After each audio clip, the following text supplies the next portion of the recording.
activity is kind of at the front end and not necessarily over the life of the loan. My understanding. I'm sure there's somebody who can probably come up with an argument for it to be different than that, but my understanding is that the loan is specifically because it is over the term of the loan. Okay? So that's one issue. Okay? Okay. Now, recaptured appreciation. Let's talk about what that is. All right.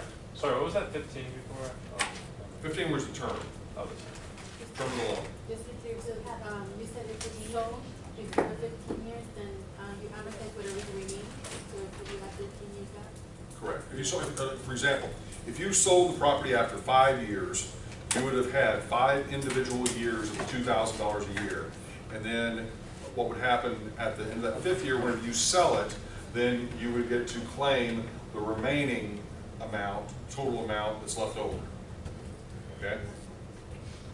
Okay, moving forward. Okay, recaptured appreciation.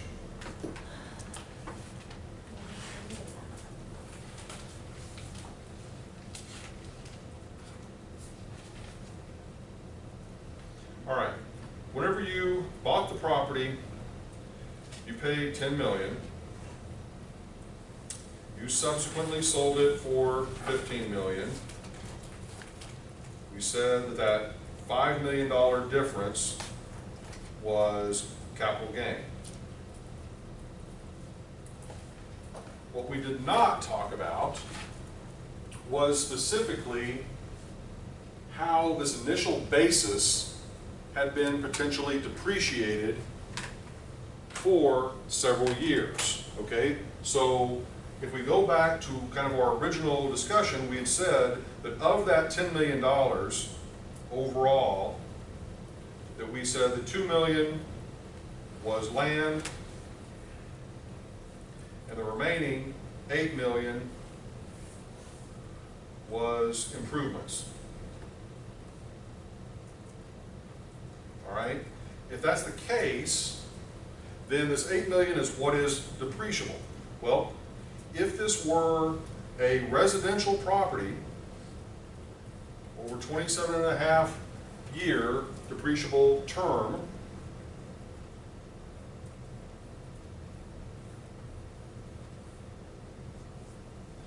you would get $290,909 per year, except for the first year because of the mid-month convention.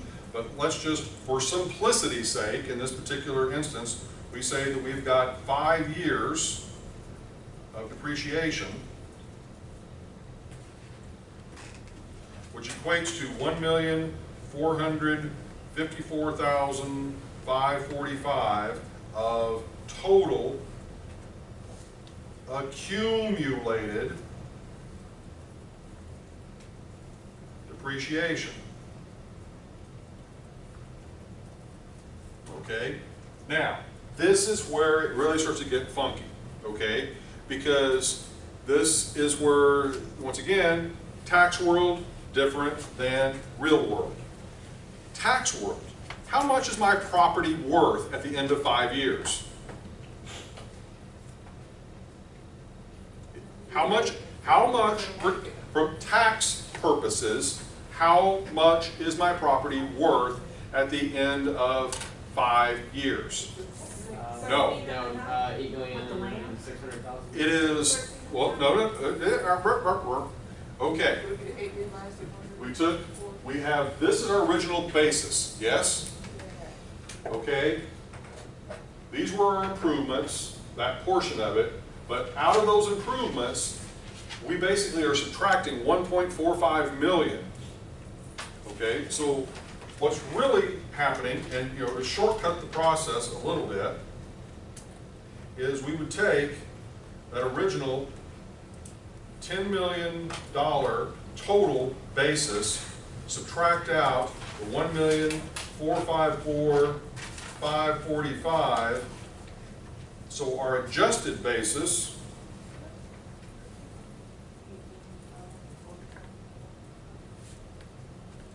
would be $8,454,545.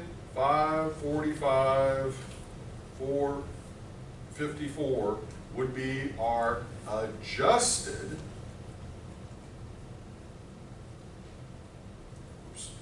basis. Okay? So, as far as the IRS is concerned, the tax value or the adjusted basis of the property, its value 5 years later, this property is worth $8,545,454.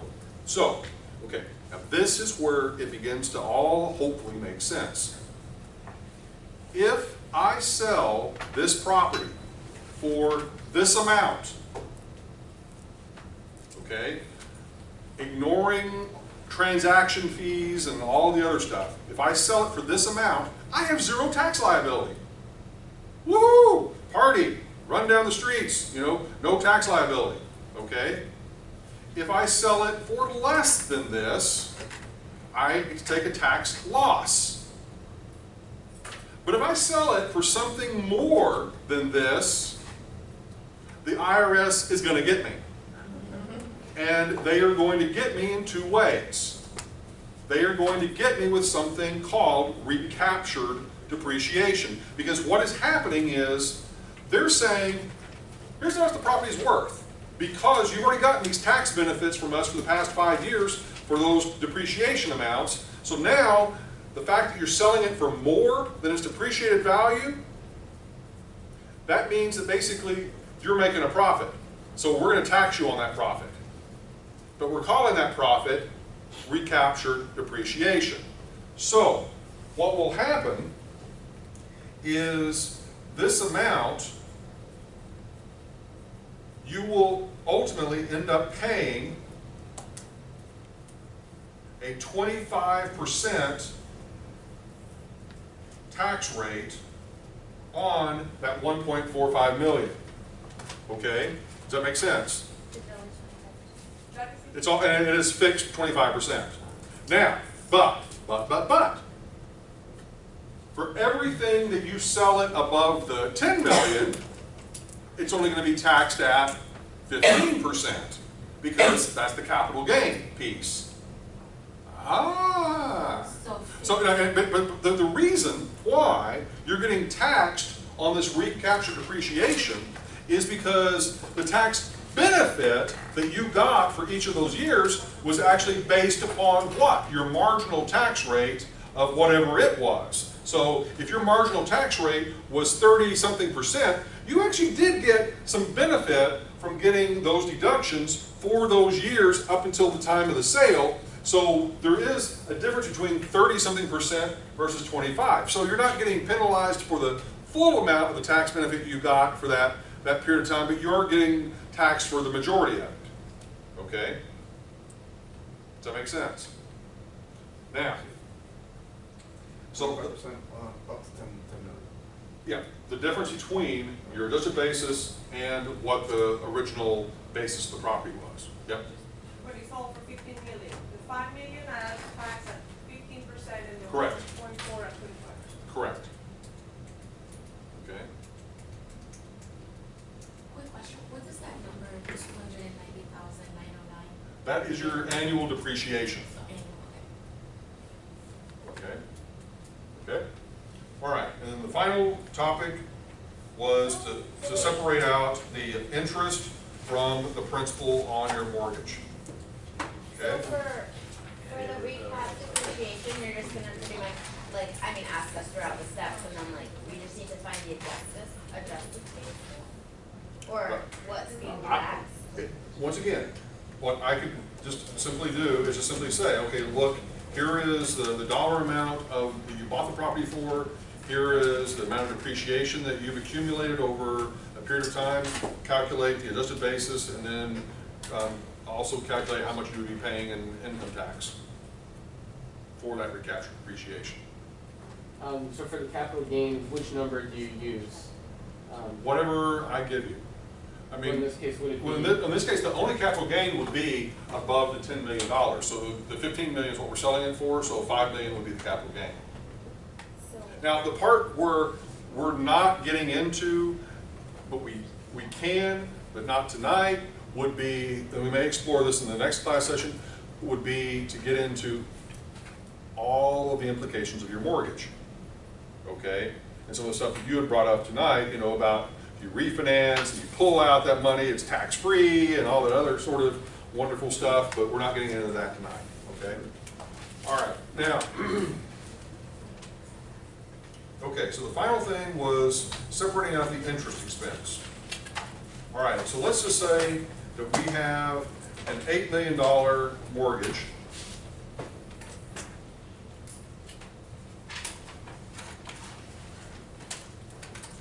And for 15 years at a 7.5% interest rate.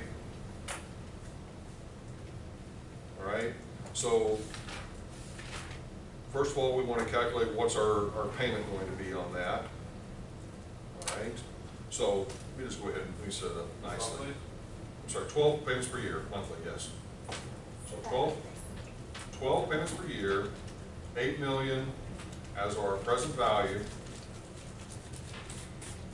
15 years as our term, 7.5% as our interest rate. Solve for initially the monthly payment, and then we'll do our magic.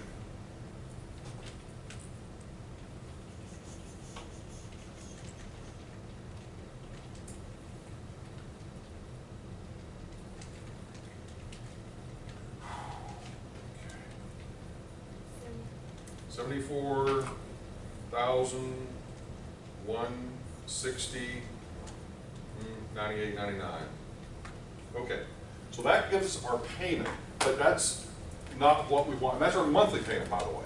Okay, what we want is to be able to calculate only the interest paid, and we want the interest paid, let's say, for the first 12 months of the loan. How are we going to get that? That's where, as Brandon put it, you use the amortization function. So you simply do 1 input 12 shift amortize, and then equal, equal, and equal. Okay? Now let's do that. 1 input 12 shift amortize equal, the first one is going to give you your principal for that first year of $300,108. You hit equal again, and this is the number we're looking for, which would be $589,823.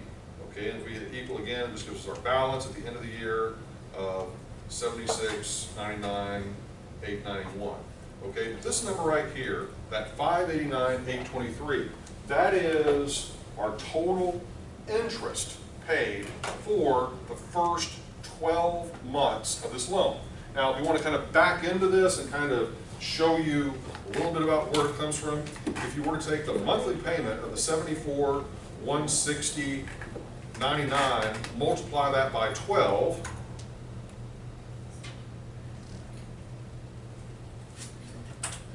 this is your total debt service, your total annual debt service. Oops, yeah, $931.88. But all we are looking for is, if you subtract out the principal of the $300,108, that should leave you with the $589,823, which is the interest portion. Okay? And the reason why this is important to us is because if you go back to specifically how we go about calculating our taxable income, go back several pages to this, this is where we subtract out that interest expense, okay? And that number that we came up with, whatever it was, 589,000 or whatever, is what we would pop in there, okay? Make sense? Okay, so at this point we have now, yeah, what?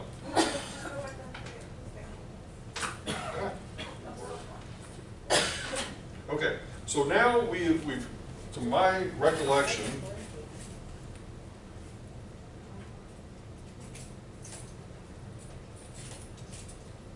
To my recollection, I think we have now covered everything that I'm at least quizzing you over for the quiz. Okay? So, at this point, you've got the knowledge, you've got the information to handle the quiz that basically for this particular chapter. So we will do that quiz next time we meet.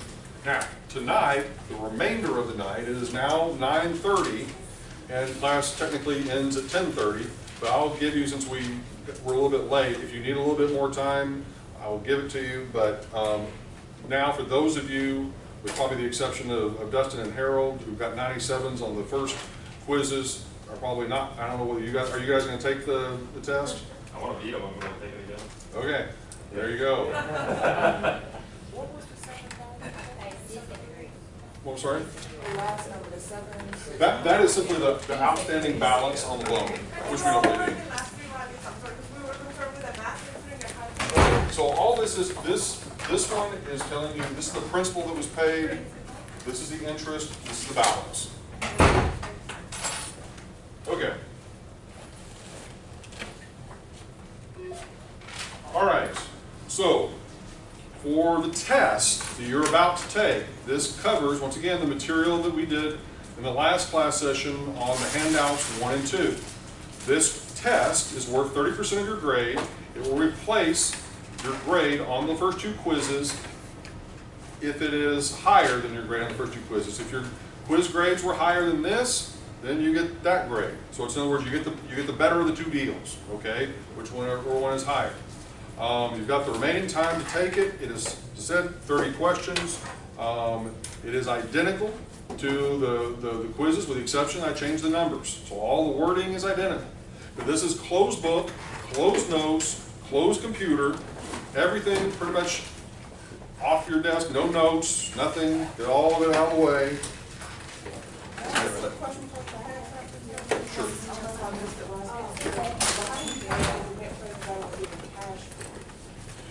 So you put them in as cash flows. You put in the initial cash outflow as a negative, and then put in the subsequent cash flows as individual cash flows, and then solve for net present value. Okay, you ready? Close the books. You need to take a quick restroom break or something, go ahead and do it. If you're obviously not taking the test, then get out of here. Try to write on the test if you can. Okay, here we go.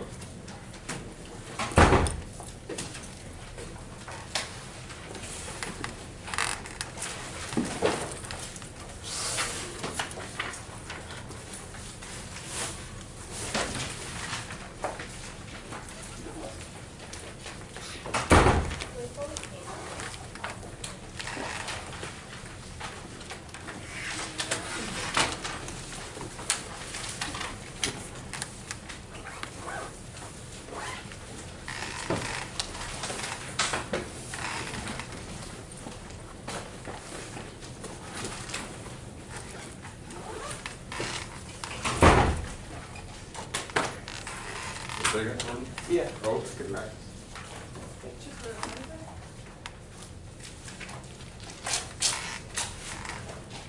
Dustin, are you taking it? Yeah. Okay.